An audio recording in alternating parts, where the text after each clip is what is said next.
இன்னைக்கு ஒரு குட்டி கதை. வயல்ல இருந்து வேலை செஞ்சு கலப்போட திரும்பி வர்ற மாணிக்கம் வெளியில வாளியில தண்ணி வச்சிருந்திருக்காங்க. அதை என்ன பண்றாரு, கை காலை முகமெல்லாம் அழுத்திட்டு வீட்டுக்குள்ள வர்றாரு. அப்ப அவங்க மனைவி, ஏங்க இன்னைக்கு இவ்வளோ லேட்டு, வாங்க சாப்பிட வாங்க அப்படின்னு. இல்ல நான் ஒரு 10 நிமிஷம் படுத்துட்டு வர்றேன், ஏன்னா எனக்கு களைப்பா இருக்கு அப்படின்னு சொல்லிட்டு அவங்க மாணிக்கம் சொல்றாரு. உடனே அவங்க மனைவி கேட்கிறாங்க, ஏன் எவ்வளோ லேட்டு அப்படின்னு சொல்லி கேட்கிறாங்க திரும்பவும். அப்ப அவர் சொல்றாரு, நேற்று ஒரு புறா அடிபட்டு போச்சு இல்லையா, அது வைத்திய வீட்டுல விட்டுட்டு வந்ததுல அது எப்படி இருக்குன்னு பாக்குறதுக்காக போயிருந்தேன், அதனாலதான் லேட்டு அப்படின்னு சொல்லிட்டு. சரி, 2 தம்பிகளும் வந்து சாப்பிட்டு போயிட்டாங்களா அப்படின்னு சொல்லிட்டு கேட்கிறாரு. அவங்க இப்பதாங்க சாப்பிட்டு போனாங்க அப்படின்னு. சரி, நாளைக்கு சாப்பிட வருவாங்களா அப்படின்னு சொல்லிட்டு அவங்க மனைவி கேட்கிறாங்க. அதுக்கு அவர் என்ன சொல்றாரு, இல்ல நானும் சாப்பிட சொன்னேன், ஆனா அவங்க வேலைக்கு போற இடம் ரொம்ப தொலைவில் இருக்கிறதுனால அவங்க சாப்பிடறதுக்கு வர முடியாதுன்னு சொல்லிட்டாங்க அப்படின்னு சொல்றாரு மாணிக்கம்.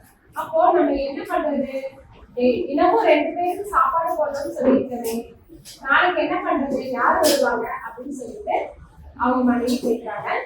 நம்ம கோயிலுக்கு யாராவது வெளியூர்ல இருந்து வருவாங்க இல்லையா, அவங்கள நான் வந்து கூப்பிட்டு வரேன் நாளைக்கு போயிட்டு அப்படின்னு சொல்லிட்டு சொல்றாங்க. அப்ப அந்த கனவு எப்படி இருக்குது அப்படின்னு சொல்லிட்டு அவங்க மனைவி கேட்கிறாங்க. நேற்றுதான் கொஞ்சம் பயப்பட்டு இருந்துச்சு, வைத்தியர் அங்க அப்படியே பக்கத்துல சுத்திட்டு இருந்துச்சு, வைத்தியர் வந்து அதுக்கு நல்லா சாப்பாடு போட்டு மருந்து வச்சு கட்டி பார்த்துட்டதுனால இன்னைக்கு என்ன பண்ணுச்சு, வந்து அழகா வைத்தியர் வீட்டுல வந்து அழகா உட்காந்து சாப்பிடுச்சு, இன்னைக்கு பயப்படாம சாப்பிட்டு இருந்துச்சு அப்படிங்கிறாரு. சரி, மறுநாள் என்ன பண்றாரு, 2 பேரை கூப்பிட்டு வர்றாரு. அதுல வந்து ஒருத்தர் துறவி, அவர் ஊரா போகிறவர், இன்னொருத்தர் நார்மலான ஒருத்தர் வெளியூர்ல இருந்து கோயிலுக்கு சாமி கும்பிட்டு வந்திருக்காரு.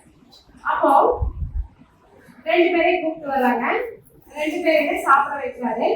துறவியை மட்டும் என்ன சொல்றாரு, நீங்க எனக்கு ஒரு நாள் இங்க எங்க வீட்டுல தங்கிட்டு போங்க அப்படின்னு சொல்றாரு. சரின்னு துறவியும் சம்மதிச்சிடுறாரு. உடனே இன்னொருத்தர் என்ன பண்றாருன்னா சாப்பிட்டு கிளம்பிடுறாரு. துறவி சாயந்தரமா மாலை வேளையில என்ன பண்றாருன்னா ஒரு தோட்டம் வச்சிருக்காரு மாணிக்கம். அந்த தோட்டத்துல போய் என்ன பண்றாரு, அப்படியே உலாவிட்டு இருக்காரு, அதாவது சுத்தி பார்த்துட்டு இருக்காரு.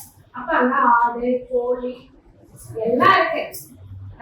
இவரை இப்படி பார்த்துட்டு மாணிக்கம் அப்படியே அவர் பின்னாடியே போறாரு. சரி, தினமும் 2 பேருக்கு சாப்பாடு போடணும்னு முடிவு பண்ணியிருக்கேன், அதை இன்னைக்கு வரைக்கும் கடைப்பிடிச்சிட்டு வந்திருக்கேன், அது சரிதான், எனக்கு ஒரு சின்ன சந்தேகம், அதை நான் உங்ககிட்ட கேட்கலாமான்னு கேட்கிறாரு. உடனே மாணிக்கம், கேளுங்கய்யா அப்படின்னு சொல்றாரு. நீ இங்க ஆடு மாடு இதெல்லாம் கோழி இதெல்லாம் வளர்க்கறியே, புறா எல்லாத்தையும் வளர்க்கறியே, இதெல்லாம் என்ன பண்ணுவ,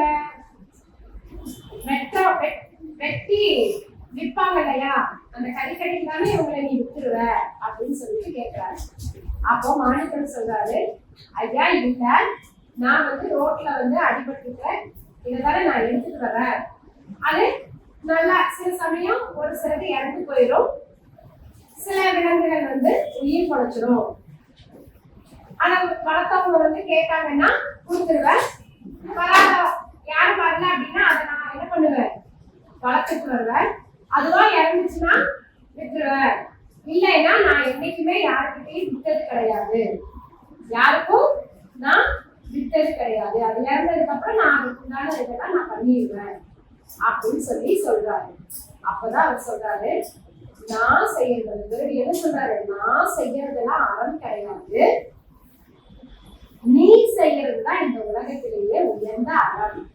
அதாவது விலங்குகள் எல்லாத்துக்கும், மனிதர்களுக்கு விலங்குகளுக்கு எல்லாத்துக்குமே நீ என்ன பண்ற, உணவு கொடுக்குற, அதை வளர்த்து என்ன பண்ற, உன் கூட வச்சுக்கிற, அவங்களை விற்கிறதும் இல்லை, அதனால நீ செய்யறதுதான் உலகத்திலேயே சிறந்த அறம் அப்படின்னு சொல்ற. இதுக்கு ஒரு திருக்குறள், என்ன திருக்குறள்னா, பகுப்புண்டு பல்லுயிர் ஓம்புதல் நூலோர் தொகுத்தவற்றுள் எல்லாம் தலை. அதாவது நமக்கு கிடைச்சத எல்லாருக்கும் பகிர்ந்து கொடுத்துட்டு நம்மளும் சாப்பிடணும், புரியுதா, நம்மளும் சாப்பிட்டு மற்ற பல உயிர்களையும் காப்பாற்றுறதுதான் இந்த உலகத்திலேயே மிகச்சிறந்த அறம் அப்படின்னு சொல்லிட்டு யார் சொல்றாங்க?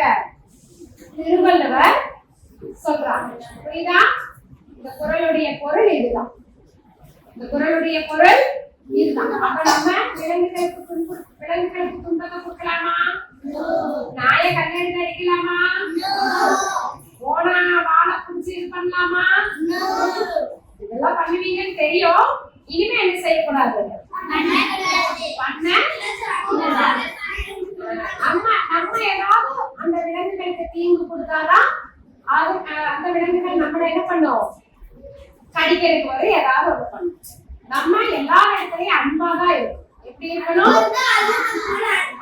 அன்பா இருந்தா விலங்குகளும் நம்ம மேல அன்பா. இன்னொன்னு, நீங்க அன்பா இருக்கும் போது நீங்க பேசுறது அந்த விலங்குகளுக்கு புரியும். அந்த விலங்குகளுக்கு புரியும், உங்களுக்கும் புரியும். சரியா? ஓகேவா? இப்போ அந்த திருக்குறள் என்னங்கறத பார்த்தோம்னா, பகுத்துண்டு பல்லுயிர் ஓம்புதல் நூலோர் தொகுத்தவற்றுள் எல்லாம் தலை. கிடைத்ததை பகிர்ந்து கொடுத்து தானும் உண்டு வேறு பல உயிர்களையும் காப்பாற்றுதல் அறங்கள் எல்லாவற்றிலும் தலையானது ஆகும்.